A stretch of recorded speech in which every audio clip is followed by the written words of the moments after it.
How my people make una watch this video? They should talk say person wey dey like go see the open eye join am. Make una dey fear that kind of person. I fear this APC people. I fear this APC people. Wait, that guy name Dayo, that guy so we represent APC so. I fear you, dude. You dey shout, you dey make noise. I give you hand. Wetin Tinubu do now they ask you. You no fit answer am. You just dey shout. You just dey shout. I beg my people, make we watch this video. I know say the video dey a little bit long, but make we just exercise patience. Watch am. See the debate wey happen between these three people: APC, PDP, and Labour Party. Yeah, kudos to that guy wey represent Labour Party. The guy dey intelligent, he dey calm, he dey ask question, and he dey talk. He dey answer the way he supposed answer. He dey ask the way we supposed ask, and he dey talk the way we supposed talk. He no dey shout. Now once they take the no product of Agberu, that Tinubu guy, that guy so we can represent Tinubu. Dude, your own day your body. Your day your body. Now people, I beg make we watch this video, and please, Saturday is around the corner.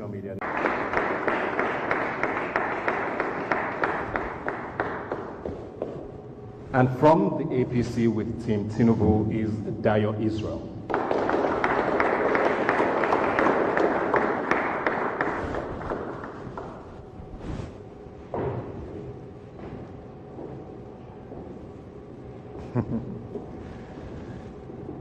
Now, just to clarify that introduction was not done randomly. Before we came on air, we did have a bit of a raffle to decide how they would be introduced and who would go first with their opening remarks, and I called them out in the order that the numbers were picked. Just a few ground rules here. So just to lay a few ground rules. In the order in which you were called, based on the raffles that were done, you will have 4 minutes each to make your opening statements, speaking on the manifesto and the theme of your candidate. After each speaker has had their 4 minutes, there will be a minute allocated to the 2 other speakers to rebut whichever candidate they want to rebut. And then the candidate who was addressed will have 45 seconds to answer the rebuttal. I hope that's clear. We have a team here who will be doing their best to fact check a lot of what is being said here today. And of course, those of you watching, if you pick up on anything that you think needs to be fact checked, please put it out there on social media. The hashtag is #RobinMindsYouth Debate. All right, let's begin. First up to Team Atiku. Your candidate has been trying to sell to us the theme Recover Nigeria, I believe. What does that mean, and why should that resonate with Nigerians? Good morning, good afternoon, everybody. My name is Ilemona Onoja. I have the privilege of leading a team of bright young minds from the People's Democratic Party to this event today. The Recover Nigeria message of the PDP presidential candidate Alhaji Atiku Abubakar simply just juxtaposes where we were in the past, where we are, and what must be the path for our future. A few short years ago, this land of Obafemi Awolowo and Dr. Nnamdi Azikiwe and Sir Ahmadu Bello housed the hope of not just the African continent, but the entire black nation. This land was, we had once at the time, fastest growing economy in Africa, not just in Africa, but in the whole world. We had before us a people that were fixed on a path to sustainable growth and development. We made an error in 2015 when we elected the APC and President Muhammadu Buhari. 4 years ago, I was at a similar program like this with a similar team of people where we warned about the imperatives of ensuring that we did not reward failure with re-election. Unfortunately, it is with a deep sense of sadness that I stand before you to say that all our fears from 4 years ago have been justified. We have suffered the attendant consequences of record unemployment, record lack of security, record insecurity, record lack of access to healthcare, record disunity And all the economic and social indicators via which development is measured are in the negative. We will stand here now and on behalf of an APC candidate that has refused to present himself to the Nigerian public in intellectual spaces where we can speak and question his ideas and his policy proposition. A few people are going to try to speak and make representations on behalf of. Their representations must be met with scorn and derision. When they speak about education, we'll have to ask them, how dare you speak to us about education when you've made us the on-education capital of the world with 22 million people out of school? When they speak about wealth creation, we have to ask them, how dare you speak about wealth creation when you have led 133 million of our compatriots into living in multi-dimensional poverty? When they speak about the economy, we have to ask them, how dare you speak about the economy when you have led us between 2015 and now, you have led us through 2 recessions that have resulted in the loss of millions of jobs and the livelihoods and well-being of millions of our compatriots. On the other hand, what we will do after we finish asking them that question, how dare you come to campaign to us instead of apologizing, we will now speak about the Recover Nigeria agenda of the People's Democratic Party that speaks about economic growth, economic regeneration, that speaks about the hope for the future, that speaks about the establishment of whole sectors of the Nigerian economy, that speaks about the development and the reinvigoration of previously run down institutions of government. We know one thing is clear, that in 2015, the People's Democratic Party handed over to the APC a much better country than inherited from the military. That country has been taken, has been run down, has been broken down, has been bastardized. Our simple message is that we intend to provide the sort of leadership that recovers that country and replaces her firmly on the path to sustainable growth and development. Thank you very much. Move on now to Team Obi. Make Nigeria Great, I believe, is the theme and the manifesto. Tell us what that is and why we should bother. Thank you very much, Ebuka, for inviting us to this town hall, which is different from, well, you know the rest. Well, the desire of every upstanding citizen of Nigeria is to have a country that works for everyone and not just a select few.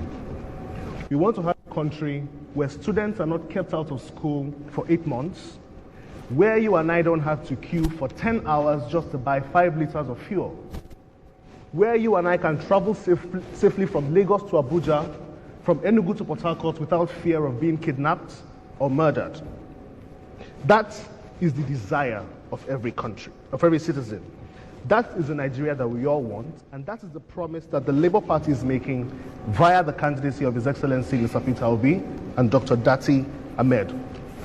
For too long, we have handed this country over to criminals. They have looted and plundered and pillaged, and they have ravished our commonwealth. Now they tell us they want to recover us. They come to tell us that they want to renew our hope. Well, we have to ask, what happened to the hope that was there before? See, it is time we hand this country over to a competent team, a team that has built wealth and managed enterprise. Peter Obi and Dati represent a new breed of leadership. They have done it before in different capacities, and given the opportunity, they will do it again. They have the track record to back it up.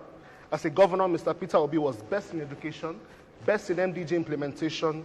He made giant strides in health and infrastructure, all without leaving a huge debt. Instead, he left savings in billions, while others were implementing loopholes in tax systems to enrich themselves, while others were investing in SPVs. Our candidate was turning down oil wells. He believes in enterprise. That's the kind of leadership that Nigeria needs to start making things work again. And that is what our manifesto is hinged on. First, to secure and unite Nigeria, to move us from consumption to production, invest in human capital development, critical infrastructural development, and institutional reforms. That is what Mr. Peter Obi is bringing to the table. We need to start reversing the damage that the twins of PDAPC have done to this country. We cannot continue the way that we are going. We cannot continue to let the mice in the cookie jar. We have candidates who are coming up who cannot even come forward and tell the people what they will do for the people. Mr. Peter Obi has been going around the country with one message: to unite this country and to move us from the 77 trillion naira hole that the APC has dug us into, and for us to become a self-sufficient, secure Nigeria. Thank you. We'll move on now to the candidate Fatim Tinubu. I believe the manifesto talks about renewed hope for Nigerians. What does that mean? Fellow Nigerians, my name is Dayo Israel, the National Youth Leader of the All Progressive Congress, not just the largest political party in sub-Saharan Africa, but also the party that's brought over 10 million Nigerians out of poverty through our social investment program, our conditional cash transfer program, our investment in infrastructure from road to rails across Nigeria with Sukuk bond and public-private partnership funding, and also has been able to ensure a brighter, rewarding future for young Nigerians. We're talking about renewed hope. I'm not going to go to the past like my colleagues from the PDP. They should remain in the trash for where they put Nigeria for 16 tortuous years of backwardness after spending over 16 billion and couldn't provide electricity to Nigeria. I'm not going to go to the Labour Party, whose candidate was erstwhile in the PDP, the only inconsistent candidate, as well as Alhaji Atiku Abubakar on this ticket at this time, who have all changed parties except my candidate, who has been the only one who has been with his party since 1999. I would rather face the future and talk about what our party has for Nigerians and the good people of Nigeria. First, my question to you watching this at home is, what is your vision for a new Nigeria? What does a new Nigeria mean for you, and what do you want to see in that Nigeria? I want to see a Nigeria with better infrastructure, a Nigeria with an intermodal transport system, a Nigeria with investment in agriculture, investment in young people, investment in education, and many other facilities and infrastructure that would aid the economy. Now, the question is, if you have a clarity of what you want from a new Nigeria, which of the candidates has piloted initiative in their small microcosm in their state and in areas of leadership that they've had the opportunity to show capacity to be able to provide this kind of investment? I think my candidate, Asiwaju Bola Ahmed Tinubu, has shown and proven beyond reasonable doubt, with his experience and leadership in Lagos and successive administration that he has been able to inspire, that he is preferred and is prepared for leadership for the larger Nigeria. And let me give you one or two examples before my 4 minutes is exhausted.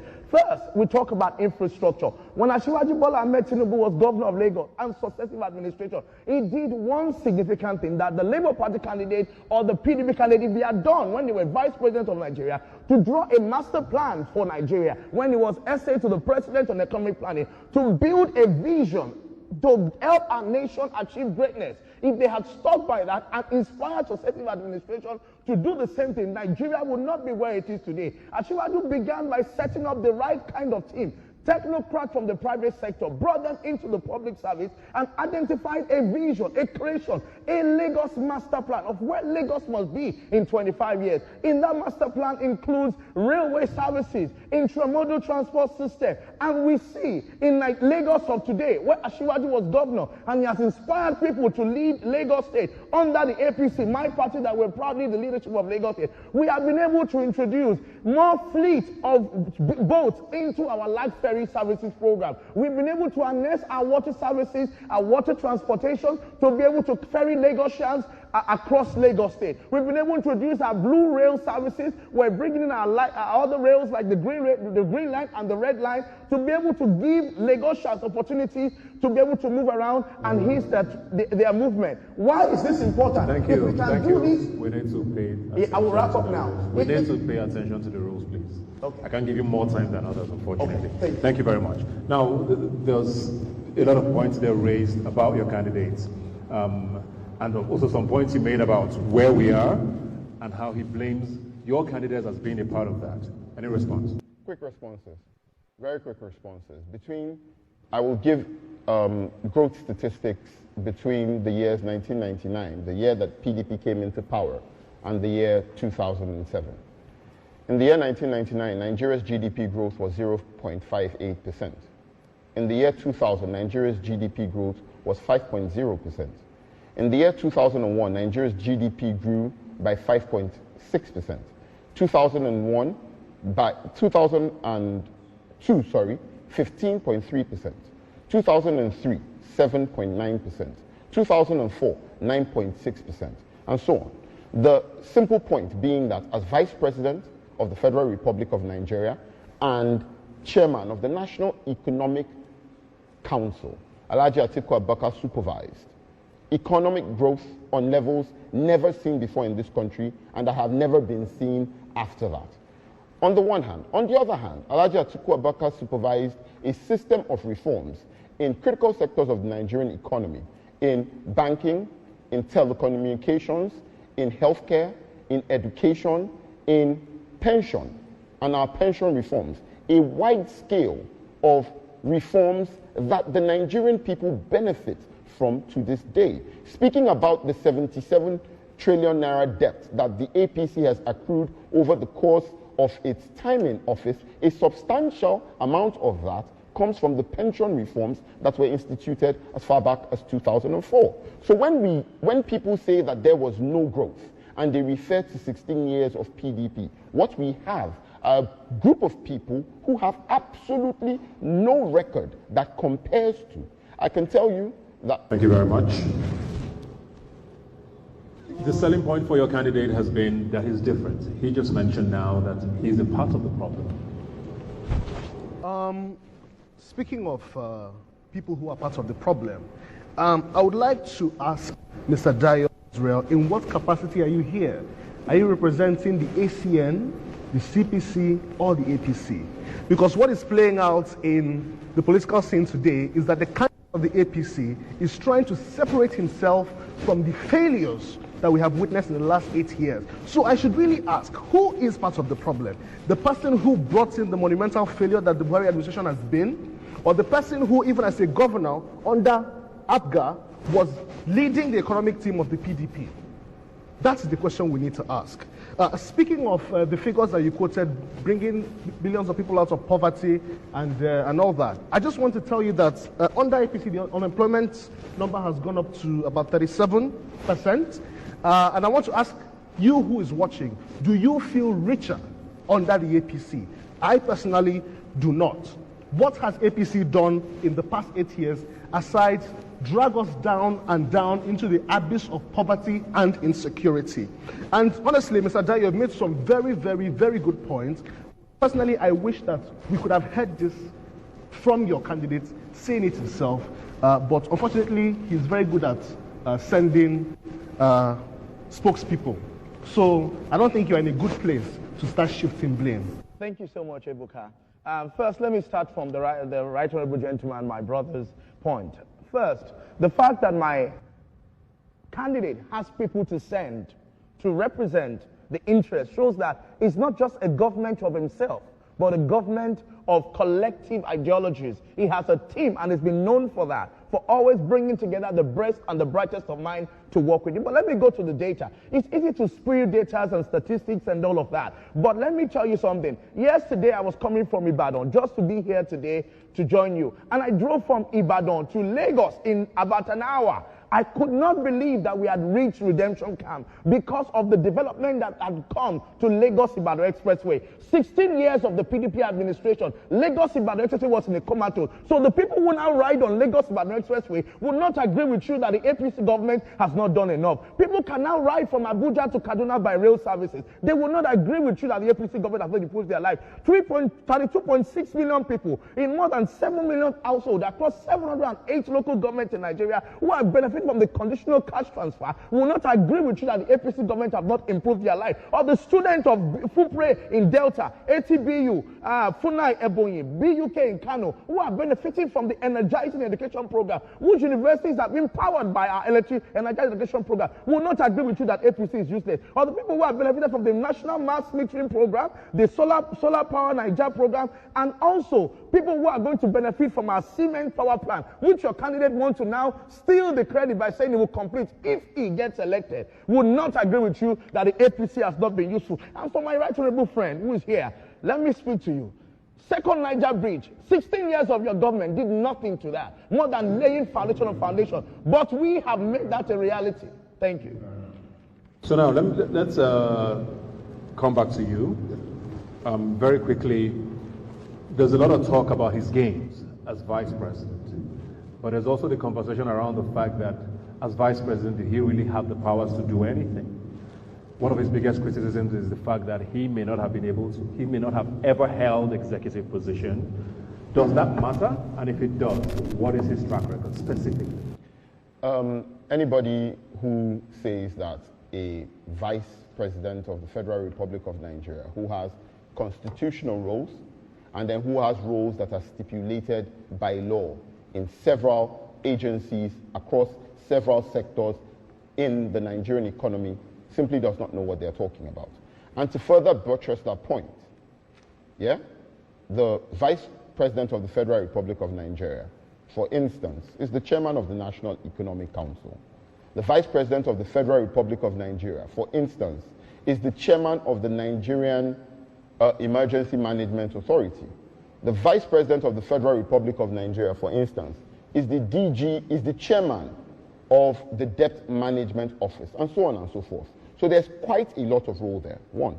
Two, the idea that Alhaji Atiku Abubakar did not implement or did not exercise any sort of executive power has been repudiated by his principal, his boss in office, former President Olusegun Obasanjo, who, speaking at several fora, has time and again said he had occasion to trust Alhaji Atiku Abubakar with the reins of power, and that Alhaji Atiku Abubakar, as vice president at the time, delivered on all the mandates and all the assignments that had been given to him. So it's very clear, and it's quick. I mean, that's a non-issue.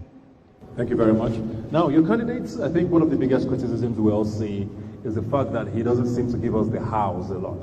You know, we hear the promises, but we don't know how it's going to be achieved. Why is that? Is that a strategy? I mean, there was a point where he said, I have a strategy on security, but I don't want it to be stolen by other people. How do you inspire confidence like that? So one thing that has become a mantra for His Excellency Mr. Peter Obi is the phrase, go and verify. He does not make promises. He does not tell you things that he has not done before. In terms of insecurity, when he came into power in Anambra State, the PDP had run that state down. They didn't have a government house. They didn't have anything. The whole state was in chaos. He came in and secured that state and moved them up to the point that the IGP at the time named Anambra one of the safest states at the time. In terms of education, we saw what he did in education, moving Anambra from number 24 to number 1. In terms of implementing the SDGs, he was able to make Anambra State the top state implementing the SDGs as recognized by the UNDP. So when he tells you that he will do these things, he has the capacity, he has the bright minds around him, he is someone who has done it in the private sector, he is someone who has done it in the public service, and be assured that when he gets in there, he will repeat what he has done before. He has the capacity. Thank you very much. Now, to you, one of the biggest issues a lot of Nigerians have today is that the trust deficit between Nigerians and government is almost at zero, pretty much. It's very hard for Nigerians to understand why your candidate doesn't seem to want to speak to Nigerians, which he has raised. He did say once that he didn't want to be used by the media because he knows he wanted to be used for ratings. There's also a lot of talk about his affiliation with certain media houses. Why is that a problem? Coming from 8 years, whether we like it or not, of having a president that didn't necessarily have conversations with us, people are worried. Is this going to continue? If you don't trust the Nigerian media, how should we trust you? Thank you very much. You would agree with me that my candidate is one of the most outspoken person on this campaign. He has visited more states and more communities than any of the other candidates represented on this platform. My candidate has only chosen to be selective about the platform that he speaks. For example, my candidate was not shy to go to Chatham House to read his presentation and also give members of the team opportunity to express the vision that he has that shows his capacity. Nigerian media. Yes, I'm coming. My if you're on social media, you would have seen the video trending over the last few days of my candidate at the Nigerian Economic Summit Group discussing about debt management and generating revenue. In that particular interview, in case you forgot, they asked your candidate if he was going to find alternative means of income for Nigeria apart from debt, and he said, oh, he would keep borrowing and borrowing to Nigeria. But in that interview, my candidate expressed his plan for Nigeria to look at foreign direct investment to get in funding, to also scale down on subsidies, and also to bring in partnership. And he said to them, I have done it before, I've done it in Lagos. And you can come to Lagos and see what we have done in this Lekki-Epe Expressway that you've seen here, through public-private partnership, through the Lekki-Ikoyi Link Bridge, through public partnership, the Lekki Deep Sea Port, the Lekki Airport that is coming up, and also infrastructure across the other parts of Lagos. And he's saying to you, I'm not saying go and verify, you experience it around you every day. You see it in our Life Ferry, you see it in our Blue Line rail services, you see it in our Greek lands in Badagry and in Ekpe that have been explored. The trainings that Lagos State government is doing to young farmers every day, our multimodal transport system, our tech innovation, and in our public primary school. Let me wrap up with that. In every primary school in Lagos today, we have a program called EcoExcel. Our young people in our schools are being taught with a tab, a digitalization of our teaching and learning in public primary school in Lagos State. No, as a matter of fact, Kwara State came to Lagos to understudy what is called Kwara Learn Today. This was a question on talking to Nigerians, not necessarily to list what's been done. You raise your hand first, we'll come to you. Yes, so my brother Dayo Israel keeps bragging about Lagos, which, not according to me, but according to global figures, Lagos is the second worst city to live in the world. So, I mean, what exactly are we bragging about here? You talk about the blue line and this, you talk about, hold on, you talk about the blue line and this and that. We want you to talk about what your candidate did, and not to brag or boast about the investment and what other people who have succeeded him have done. What did Bola Ahmed Tinubu do while he was the governor of Lagos State? In terms of education, Anambra State, go on social media, people who benefited from 30,000 computers that people for primary school students. He had the phone numbers of all the secondary school prefects. He was in touch with them. He was very, very heavily invested in education. I will give you a number. From number 24 to number 1 in educational performance. That is what you brag with, not the achievements of others. Thank you very much. We'll come to you. He also had a point. Dayo Israel speaks and talks about the Lagos that Tinubu built. Can we address that? Yes. On the average Lagosian spends 4 hours in traffic every day. On the average. Lagos is a place that once it drizzles, it floods.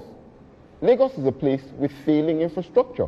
The Lekki-Epe Expressway, which is cited as an example, typically has people who spend several hours in traffic on a daily basis, occasioned by large potholes and craters in the middle of the road.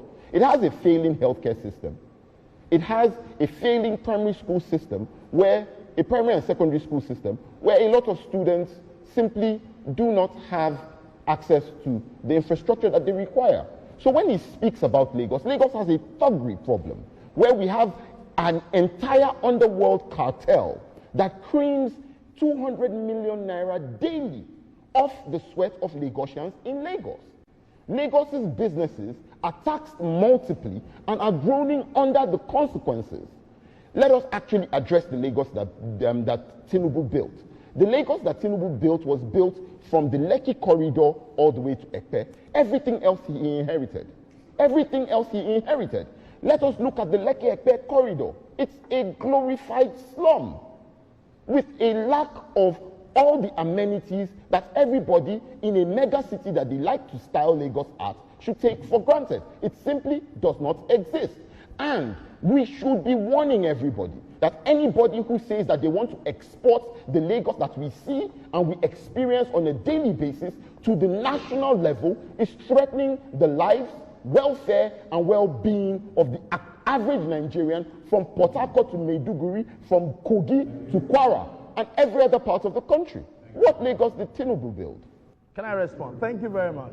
You know, I like your presentation, but people from your state who flood Lagos every day at the backs of trucks and trailers and night buses would not agree with you. They are not staying in their own state, they're coming into Lagos, and that is why we have thousands of people putting pressure on our social investment program and on our public amenities and facilities. And that Lagos was the Lagos that Asiwaju Bola Ahmed Tinubu started the program to pay the WAEC fees of every pupil in our schools in Lagos, either they were Lagosians or people that came from your state and your state. Asiwaju Bola Ahmed Tinubu is not a tribalistic individual and has continued to inspire the governors that has accommodated people in the state. So that's the reason why you see that our infrastructure, but we are not staying on that. We continue to expand the infrastructure infrastructure. Yes, there have been traffic, but we have done a lot of investment in our road infrastructure. We have introduced the last mile buses. We have introduced the large buses and the BRT lanes in Lagos State, for example. We have expanded. 500,000 people go through our large ferries every day, and in addition to that, we are doing the coastal road and the regional roads across the Lekki to create alternative route to get to the international airport. We are every day investing everything that we have into making Lagos better, and that's why every day millions of your people are entering into our Lagos. It is insulting of you to come on this platform and speak against the progressive families that have continued to build and make Lagos a safer place for people to come into. Bigotry to jump out. The bigotry jumped right out immediately. The bigotry jumped right out. We do not live in Lagos for free. We pay taxes. I probably pay more taxes, and I'm not even from Anambra. I probably pay more taxes to the Lagos state government than you ever have. I probably pay more taxes. And my payment of taxes and my creation of employment and the taxes from the people I employ earn people the right to live in Lagos and to demand better. Maybe it would also improve like Lagos. So to insult Lagos is totally Nobody insulted Lagos. Nobody insulted. Very quickly now, okay, we need to take 1 minute statements from 3 of you before we move on to the other segments, and then you come back at the end of it to wrap up the entire debate. So in the order that we started. What we're asking people to do is look forward to a future that is bright and that captures all of us. That captures all of us. There's a person who has a track record of participating, of all the 3 candidates represented here. Only one candidate, Alhaji Atiku Abubakar, has a track record of participating in wealth creation, in institutional reform, in legislative growth and development at the highest levels in our country. His name is Alhaji Atiku Abubakar. And there's only one candidate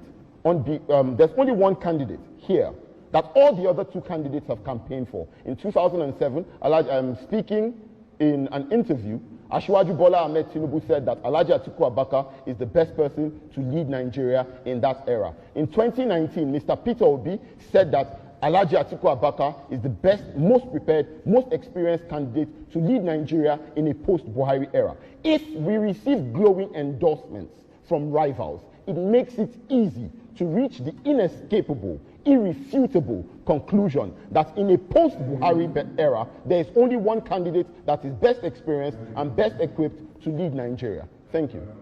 Timobi. Our party is promising Nigerians that together we will take back our country from the people who have plunged us into abject poverty. The PDAPC in the last 23 to 24 years have turned Nigeria upside down. They have stolen our commonwealth through SPVs. They have stolen our commonwealth through collecting multiple taxations and conglomerates that enrich themselves. My candidate is and will continue to say that if any pin from Anambra State entered his pocket, he will stop campaigning. Can the 2 candidates of these other 2 parties make such similar boasts? This is someone who has managed a state that was in debt, paid off the debt, and even left savings. This is someone who has excelled in private sector and excelled in the public sector, and given the opportunity, he will do it again. Thank you very much. Moses said in the scripture, I put before you life and death, choose one.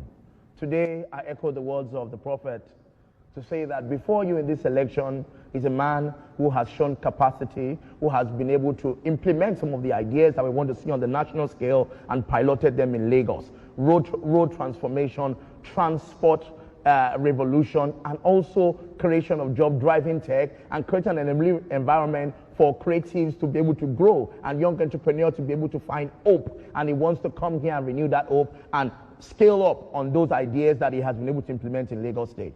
He's not coming to say, I want to do this. He's saying, I have done this and I'm ready to scale up that. And they're leaving us with 2 things. He says, I'm going to work for you and I'm going to work with you. Asiwaju Bola Ahmed Tinubu has promised that he's going to give young people a seat at the table. And you can tell from what he has done in Lagos. When he was governor of Lagos, today's governor, Babajide Sanwo-Olu, was 36 years old. Please. Thank you very much to our 3 speakers. Just before we go, on a quick break, just 2 facts just wanted to clear up. First up, you say that Peter Obi turned down oil wells. We still don't have that verified, that information. We don't know whether that source is confirmed. Secondly, you did mention that President Buhari lifted 10 million Nigerians out of poverty, but the facts say the opposite, that over 10 million Nigerians have gone into poverty. So just wanted to clear that up. So we did have a conversation with some of your favorite celebrities around the country on who they are voting for and why we should support their candidates. And here's what they had to say. My name is Rino Oduala, and on the question of who I support to be Nigeria's next president, as a young person, I'll be voting on issues that matter most to me, especially social issues, education, jobs, innovation, quality healthcare, human rights, women's rights, ability to understand global trends, security, amongst many others. So I'll be voting for someone who has proven himself more than capable to address these issues. A present president, an honest president, an empathetic president, a problem solver, a communicator, someone with the right skills, attitudes, character, and mindset to address these issues. That person that represents a bright future, not just for this generation, the older generation, and the future generation. Someone that represents a possible Nigeria, that represents the Nigeria of our dreams. Someone who will unite us as a nation. And that person is the person with competence, character, capacity, attitudes, skills, and commitment to address our issues as a nation. That ticket that represents inclusivity, equity, justice, not just for some Nigerians, for all Nigerians, for women, for young people, from people for different tribes, different religions, different lands. And that person is His Excellency Peter Obi of Labour Party. Thank you. We'll take a break. When we come back, we're talking unemployment and education. Please stay with us.